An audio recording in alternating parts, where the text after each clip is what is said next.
अरे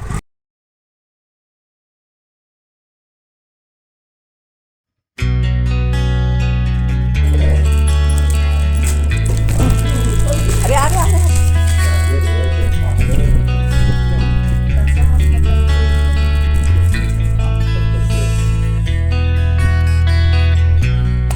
बाय शौर्य.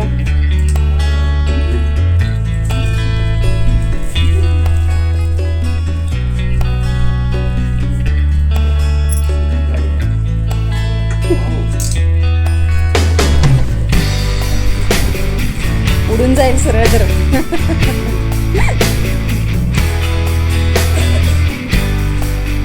शाळेत जाऊपर्यंत व्यवस्थित तर गाडीवर उडते नाही तर.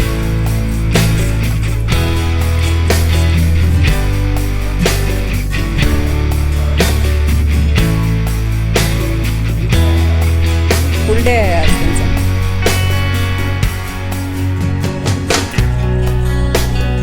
छान केलंयस पार्क. अंगणात पाणी मारताना उडतंय गाडीवर.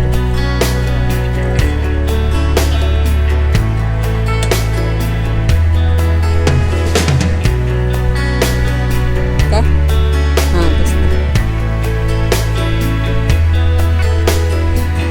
पातळ असते असं. जर पप्पांच्या ह्याला असं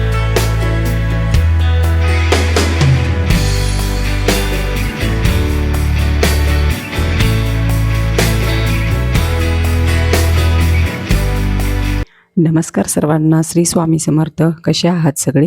माझ्या यूट्यूब चॅनलमध्ये तुम्हा सर्वांचं स्वागत आहे. शौर्याच्या शाळेत काईट फेस्टिवल होतं त्यामुळे त्याची सकाळ सकाळ गडबड चालली होती. तो गेल्यानंतर मग निवांत देवपूजा केली. आज त्याची व्हॅन आली नव्हती म्हणून मिस्टर सोडायला गेले होते.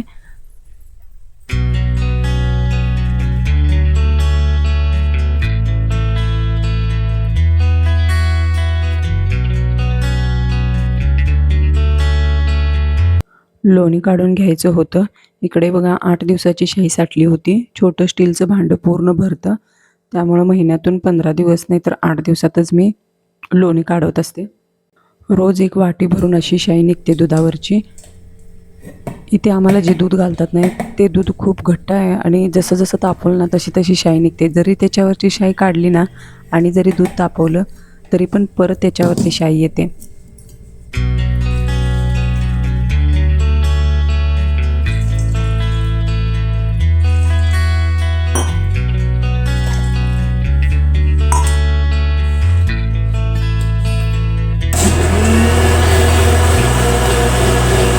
अर्धी साई आणि अर्धी दही असं घालून लोणी काढतात. मी फक्त साईचंच काढलं आहे.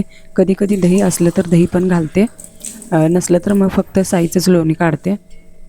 गावाकडे खेड्यामध्ये हाताने घोळसून लोणी काढतात, पण मी एकदा ट्राय केलं होतं. हात खूप दुखतो त्यामुळे मग मी मिक्सरलाच लावते. हीच पद्धत मला सोपी वाटते. दही घातल्यामुळं आपलं तूप रवाळ रवाळ दिसतं.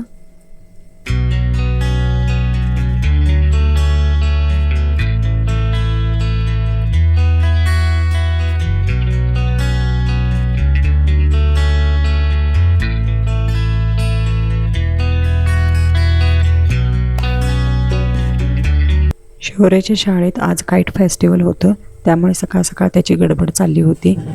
दुकानात कुठेच काईट मिळत नव्हते म्हणून त्याने रात्रीच घरीच तयार केलं होतं. ॲक्टिव्हिटीमध्ये तो खूप हुशार आहे.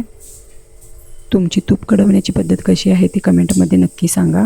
मी तर याच्यामध्ये आता खाऊचं पान टाकलं आहे, 2 लवंगा 2 वेलदोडे टाकले आहेत. वेलदोडे आणि लवंगा का टाकते कारण तुपाला आपला वास पण छान येतो आणि तूप आपलं खूप दिवस टिकतं पण.